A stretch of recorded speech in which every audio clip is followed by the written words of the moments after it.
여름이 온 것 같아요. 너무 덥네요. 나만 더운가. 예배 드릴 때 이렇게 좀 옷을 꼭 이렇게 입어야 되나? 이거 반팔 입고 좀 편하게 해도 되지 않나? 가끔 그런 생각도 하는데 조금 나중에 좀 우리끼리 서로 익숙해지면 우리 그렇게도 한번 좀 예배. 내가 뭐 반바지 입고까지는 아마 안 하겠지만 위에는 조금 편하게 입고 하게 해주시면 설교하는데 좀 도움이 될 것 같아요. 오늘도 설교도 좀 땀이 날 것 같은데 요번에 화요일인가 수요일까지만 해도 그래도 좀 다닐만 했는데 수요일 지나고 나서는 더워서 못 다니겠네. 너무 덥네요. 저만 그럴 수도 있고. 예, 전도를 저희는 이제 매일 하는데 사실은 그 매일 하는 게 쉽지가 않네요. 요즘 같을 때는 사실은 뭐 날이 더워서 나가지 못하는 그런 것도 있지만 하다 보니까 그런 게 좀 있는 것 같아요. 이게 날이 더우면 사람들의 스트레스 지수가 올라가서 그러나 이게 뭔가를 이렇게 받아가는 것 자체가 좀 짜증을 낼 때가 좀 있더라고요. 뭐 그렇다고 해서 또 안 할 수는 없으니까 하긴 하는데 그럼 이왕이면 주는데 좀 이 사람들이 받아서 기분 좋을 만한 걸 줘야겠다 생각해서 견과류는 감사하게 여기 하면 있는 카페 우리 사장님께서 흔쾌히 또 허락해 주셔서 카페에서 커피 마시고 가는 분들이 이렇게 하나씩 집어갈 수 있도록 견과류 전도용품은 그쪽에 전달하고 있고요. 부채를 좀 들고 나가는데 나름대로 부채는 좀 효과가 어르신들이나 애들한테는 좀 효과가 있는 것 같고 보편적으로 이제 물티슈 저희 많이 쓰니까요. 저 물티슈 사용하시면 좋겠고 이번에 한 1000개 정도 갖다 놨으니까 사용하시면 도움이 될 것 같고 마스크는 여름에는 조금 좀 자제하는 게 나을 것 같아요. 저건 별로 안 좋아하시는 것 같아요. 물론 이제 차량용으로 준비해 놓은 거 있잖아요. 이렇게 차에 꽂으라고 돼 있는 거. 그거는 여러분이 편하게 막 일하고 하면 그렇지만 필요에 따라서 꼭 갖다 쓰셔서 전도용품의 역할을 충분히 감당할 수 있도록 하시면 좋겠고 이번에 둔산제일교회 청년들이 와서는 전도용품을 좀 만들어주기로 했는데 조금 기대를 해봅니다. 예쁘장한 전도용품이 좀 많이 만들어졌으면 좋겠고 여름에 맞는 전도용품 옛날에는 쿨팩도 좀 한번 생각을 해봤는데 쿨팩이 이게 뭐 색깔도 묻어 나오기도 하고 안전 문제가 어떨지 몰라서 조금 고민 중입니다. 하여튼 쿨팩도 고민 중에 있습니다. 하여튼 그런 것들을 통해서 전도하게 되는데 여름이다 보니까 잘 안 받아요. 사람들이 잘 안 받아서 그냥 정성껏 한두 개라도 전달될 수 있다면 그게 도움이 되지 않을까. 요즘에는 12시에는 이제 차량에 이렇게 꽂으려고 전도하러 나가고요. 그리고 오후에 한 4시나 5시쯤 한번 나가요. 그 시간이 좀 선선해서 사람들이 좀 나오더라고요. 그래서 한 5시쯤 나가서 전도하고 있는데 여러분 선 자리에서 전도의 시간들 놓치지 않으시길 바랍니다. 오늘은 그 전도 얘기를 좀 하려고 하다 보니까 서두에 이 얘기를 좀 시작했는데요. 오늘 우리가 볼 본문은 열왕기하를 시작을 했어요. 열왕기하 이야기를 좀 이제 전체적으로 큰 틀에서 이야기를 하고 넘어가야 될 것 같습니다. 열왕기 상하로 구별되어 있고 열왕기 상은 다윗이 아니라 이제 솔로몬 때부터 시작이 됩니다. 사무엘 상하를 통해서 다윗을 다 살펴봤기 때문에 이제 사무엘 상하가 끝나고 열왕기 상부터는 솔로몬의 잘한 것들, 위대한 점들을 쭉 우리 한번 살펴봤죠. 그리고 그의 실수담을 우리가 살펴봤고 솔로몬 때로 시작해서 아합 왕까지를 살펴보는 게 열왕기 상 부분이 됩니다. 열왕기 상을 보실 때는 그래서 지난번에 말씀드린 그 죄에 대한 결과물들을 보는 게 아니라 죄의 씨앗들이 어떻게 뿌려지고 있는지를 보시는 게 중요해요.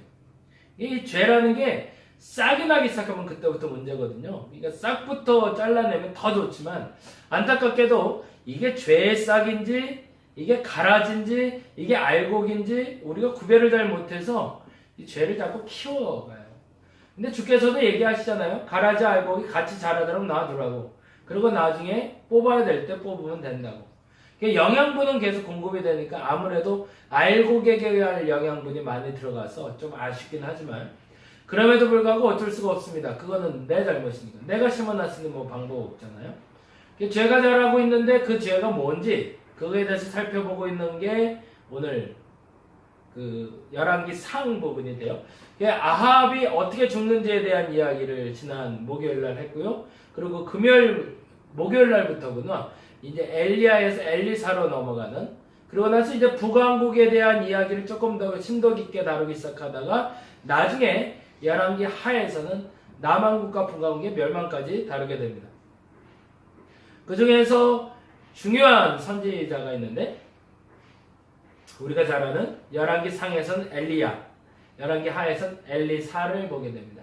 엘리야는 디셉 사람이라고 알려져 있고 그가 누구에게 사사를 받았는지 어떻게 소명을 받았는지는 기록되어 있지 않지만 우리가 잘 아는 대로 이스라엘 역사, 특히 북이스라엘의 역사에서는 매우 중요한 인물의 하나가 바로 이 엘리야라는 인물이 됩니다. 그리고 이 엘리야에게 아주 귀한 후계자가 있는데 그게 바로 엘리사. 이 엘리사의 사건을 중심으로 계속 지금 우리가 금요일 그리고 토요일, 일요일 계속 본문을 보고 있는데 오늘은 6장과 7장의 이야기 중에 엘리사의 특징적인 사건 중에 가장 위대한 사건 또 하나를 만나게 될 겁니다. 그게 바로 6장 1절에서 7절까지는 쇠도끼를 찾는 사건인데 이게 말도 안 되는 일이에요. 이게 나무를 하러 갔다가 쇠도끼가 물에 빠졌는데 그 물에서 쇠도끼가 떠오르는 뭐 이런 일. 굉장히 이적적인 것에도 많이 연결되어 있는 분이 엘리사라는 분이고 나중에 이 엘리사와 엘리야라는 부분에 대해서 제가 한번 설명할 일이 있을 것 같은데 예전에 제가 전도사 생활을 마무리하고 담임전도사, 그러니까 담임전도사를 나가기 전에 했던 설교가 엘리야하고 엘리사 얘기거든요. 2000년에 했으니까 18년 정도 됐네요. 그때 감회가 굉장히 새로웠어요. 엘리야가 어떤 사람인지 엘리사가 어떤 사람인지를 알고 와 내가 이런 사람 돼야겠다 생각했는데 그래서 제 방향이 사실은 글로 가고 있어요. 나중에 그 얘기 조금 드릴게요. 엘리야처럼 살고 싶다가 엘리사처럼 마무리하고 싶은 뭐 그런 꿈이 좀 있습니다. 그 얘기는 나중에 조금 다루고요.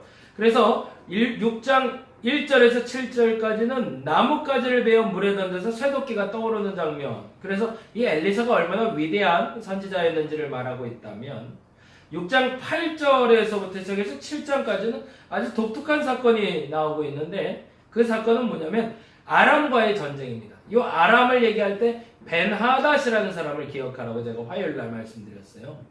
이 벤하닷이라는 사람이 1세, 2세, 3세라고 해서 이 아람 왕조에서 큰 역할을 하는 왕조 중에 하나인데 이 벤하닷이라는 사람이 끊임없이 이스라엘을 공격을 해요. 그래서 북이스라엘을 공격해서 결국에는 아합이 2번의 전쟁을 이겼다가 3번째 전쟁에서 이 벤하닷에 의해서 안타깝지만 세상을 떠나게 되거든요. 그리고 나서 지금 이 엘리야 때에 다시 한번 벤하닷이라는 사람이 쳐들어오는데 아마도 아합 때의 벤하닷은 아닌 것 같고 벤하닷 2세나 벤하닷 3세가 맞는 것 같습니다.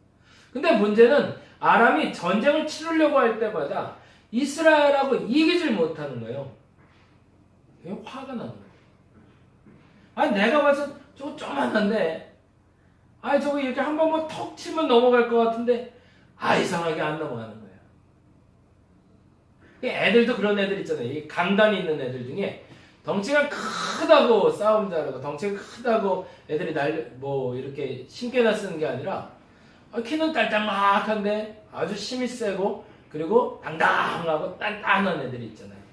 그게 이스라엘이 그런 거예요. 이 아람에서 계속 전쟁을 치르면서 이겨보려고 하는데 이게 안 되는 거예요. 점령이 안 돼요. 그게 도대체 왜 이런 일이 일어나냐라고 이야기하자 그 얘기가 바로 6장 8절부터입니다.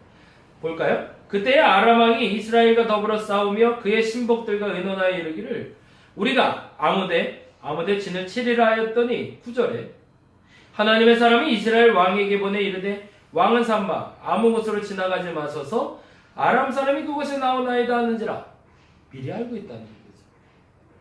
그러자 10절에 이런 얘기가 나옵니다. 이스라엘 왕이 하나님의 사람이 자기에게 말해 경계한 곳으로 사람을 보내 방비하기가 한두 번이 아닌지라. 그러니까 이 아람이 자꾸 군대를 보내서 준비를 하려고 그러면 꼭 이게 방해가 된다는 거죠. 근데 그걸 누가 알고 있다? 하나님의 사람. 그래서 11절에 이런 질문이 나오는 겁니다. 이러므로 아람 왕이 마음이 불안하여 그 신복을 불러 이르되 우리 중에 누가 이스라엘 왕과 내통한 것을 내게 말하지 아니하느냐. 도대체 우리 중에 첩자가 있다라고 얘기하는 거예요. 아, 이게 누가 있네. 안 그러면 이렇게 될 일이 없잖아. 이 속상해 죽겠네. 왜 자꾸 이러는 거야? 그랬더니 그 누군가 이렇게 얘기하는 겁니다. 12절에 그 신복 중에 한 사람이 이르되 우리 주 왕이 아니로소이다. 오직 이스라엘 선지자 엘리사가 왕이 침실에서 하시는 말씀을 이스라엘의 왕에게 고하나이다. 이게 언어가 참 재밌죠. 왕이 지시한 것뿐만 아니라 왕이 침실에서 뭐 하는지도 훤히 꿰뚫고 있다는 거죠. 누가요? 이스라엘의 하나님의 사람. 누굴 얘기할까요? 엘리사를 얘기하겠죠. 이 엘리사의 이 모습이 얼마나 멋있나 모르겠어요. 우리의 중보 기도가 이런 거예요. 그래서 우리 기도할 재미가 있어요.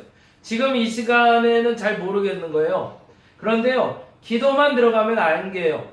저 세상 반대편에서 일어나는 일을 우리는 알 수 있습니다. 그게 중보기도의 능력이죠. 누가 알려주는 걸까요? 하나님이 알려주시는 거죠. 그래서 알려주신 대로 기도하면서 하나님의 뜻이 일어날 수 있도록. 근데 여기서 중요한 건 그것이 내 뜻이 관철되도록 하는 것이 아니라 하나님의 뜻이 관철되도록 하는 것이 기도라는 거죠.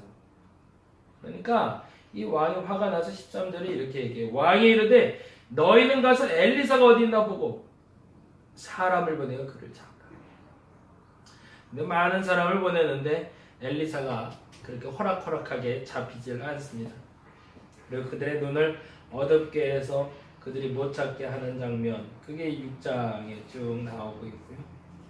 그리고 나서 어느 날 시간이 지나서 이스라엘 땅에 들어오지 않는 아람 군대가 다시는 들어오지 못한다라는 표현으로 23절에 나오는데, 그리고 또 얼마 후에 이 열왕기 상하를 볼 때 이 단어를 많이 보라고 그랬는데 24절 보세요.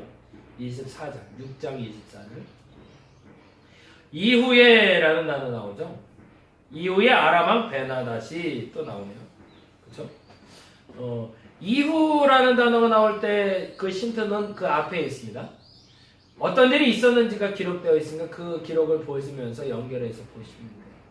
그런데 중요한 건 그 다음 일의 연결고리에서 하나님이 우리에게 하고자 하는 메시지가 거기에 달려있답니다. 이게 아람왕 베나닷이 이후에 또 정비를 하고 이스라엘 쳐들어오는데 이때는 사마리아가 너무 힘듭니다.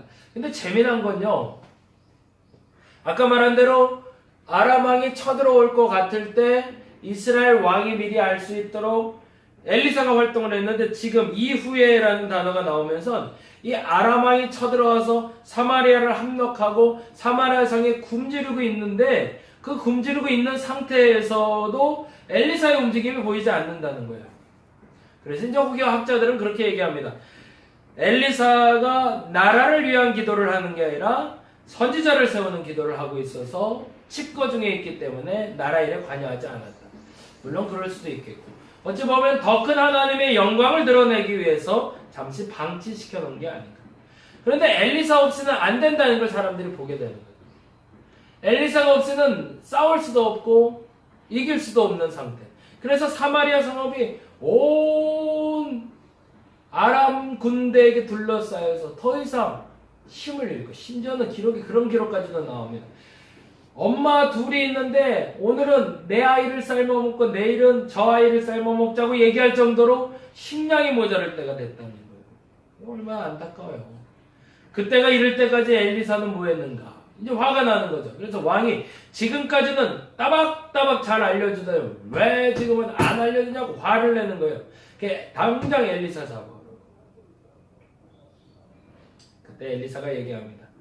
아예 자기들이 잘못해놓고 왜 나보고 그러냐는 거죠. 이제 이길 테니 걱정 말라고. 당장 내일이면 좋은 일이 있을 거라고. 그러자 군대 장관 하나가 얘기를 합니다. 말도 안 되는 소리 말라고. 그런 일이 갑자기 어떻게 일어나냐고. 그 갑자기 일어난 사건, 그 사건에 대한 기록이 바로 7장 1절부터 있는 기록입니다. 사실 오늘 7장 1절부터 있는 이야기를 설명하기 위해서 6장 전체 이야기 살펴봤는데요. 7장 1절 가봅니다. 1장부터 9절까지만 읽을 거예요. 7장 1절 엘리사가 이르되 여호와의 말씀을 들을지어다. 여호와께서 이르시되, 그러니까 이제 아까 그 얘기예요. 엘리사를 잡으러 온다고 하니까 내일 이맘때에 사마리아 성문에서 고운 밀가루 한 스아를 한 세겔에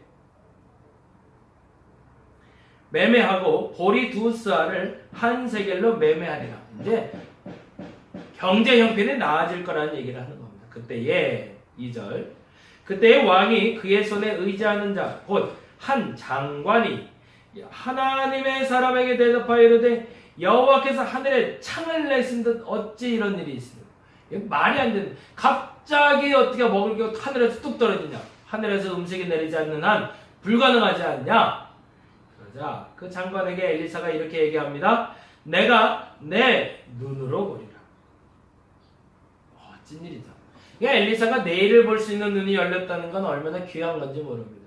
저와 여러분에게 이 내일이 열릴 수 있는 눈이 가진다면 걱정할 게 많이 없겠죠. 근데 이건 누구나에게 주실 수 있는 하나님의 은혜입니다. 그런데 우리가 눈이 어두워서 보지 못하는 것 뿐이죠.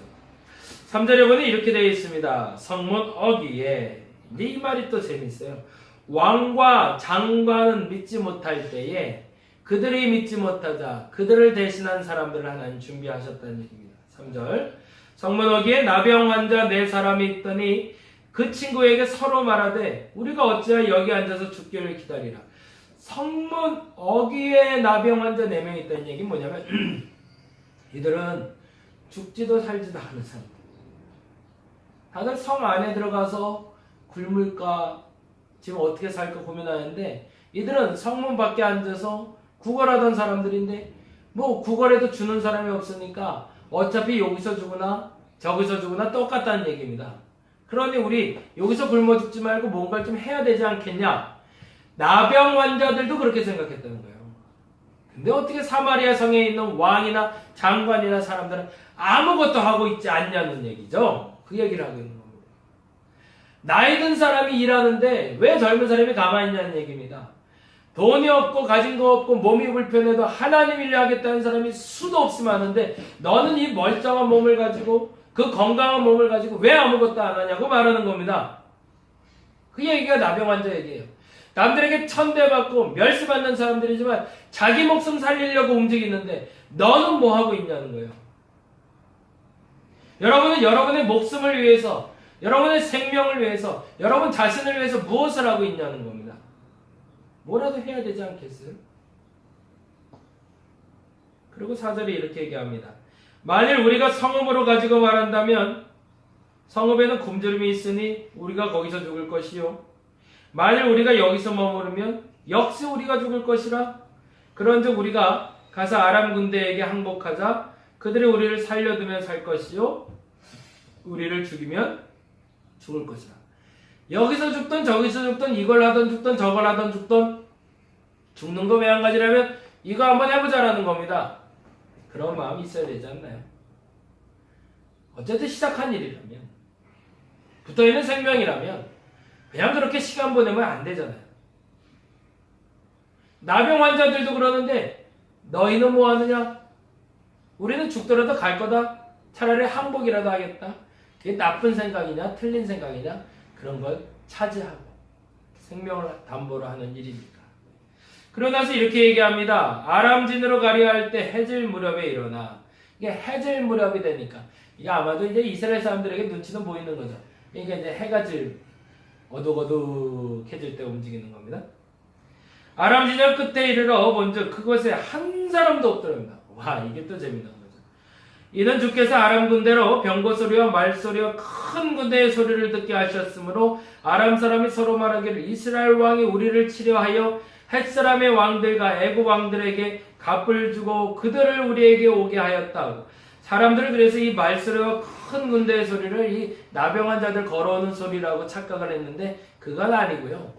뭔가 신비한 일이 그들에게 있었던 겁니다. 뭔지 모르지만 그래서 그 일이 일어나서 아람 군대가 혼비백산에서 보세요. 7절 해질 무렵에 5절 볼까요? 아람 지나가려 할 때 해질 무렵에 재밌다. 한 팀이 빠지고 나서 한 팀이 들어갈 수 있도록 하나님 연결하고 있는 겁니다. 해질 무렵에 인도받았다는 것이 말인 거죠.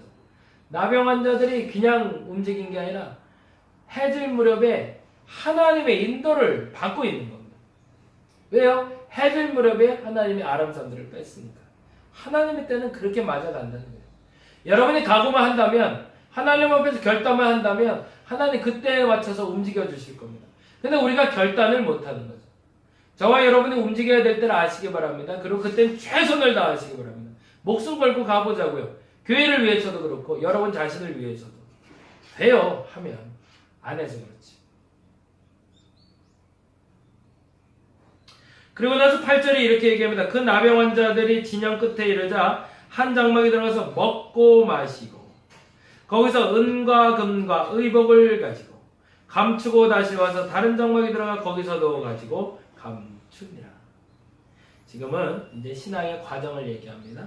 하나님이 채우시는 과정이고 회복되는 과정이에요. 9절에 나병 환자들이 그 친구에게 말하되 서로 말하되 우리가 이렇게 해서는 아니 되겠도다. 오늘은 아름다운 소식이 있는 날이거늘 우리가 침묵하고 있도다. 만일 밝은 아침까지 기다리면 벌이 우리에게 미칠지니 이제 떠나 왕궁에 가서 알리라. 그러니까 아까 해질 무렵에 갔으니 밤새도록 먹고 훔치고 먹고 훔치고 하다가 밤이 꼬박 새 무렵에 깨달아 알게 됐다는 거죠.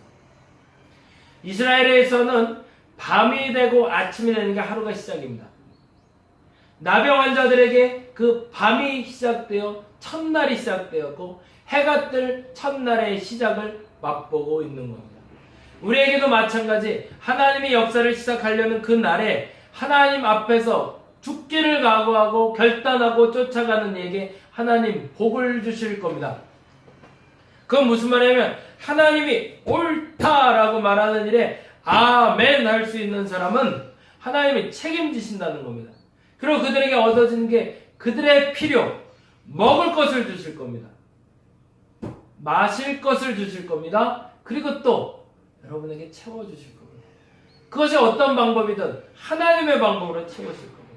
근데 깜빡한 거죠. 나병 환자들이. 이 모든 것이 하나님이 하시겠다는 것을 깜빡했던 거죠.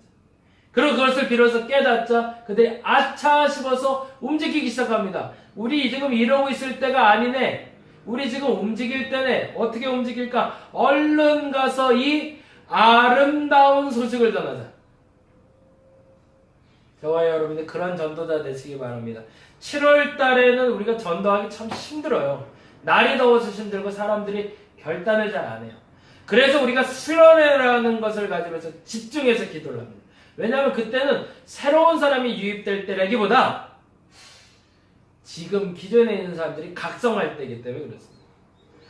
7월 둘째 주에는 둔산제일교회가 올 겁니다. 7월 마지막 주에는 낙원교회에서 올 겁니다.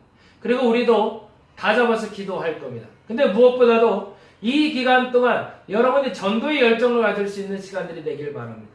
그래서 플러스 원이라는 기도 제목을 놓고 기도하고 있는데 우리 다림목교회도 여러분이 여러분의 동년배 70은 70, 80은 80, 60은 60, 50은 50, 40은 40, 30은 30. 이 말이 무슨 말인지 아세요?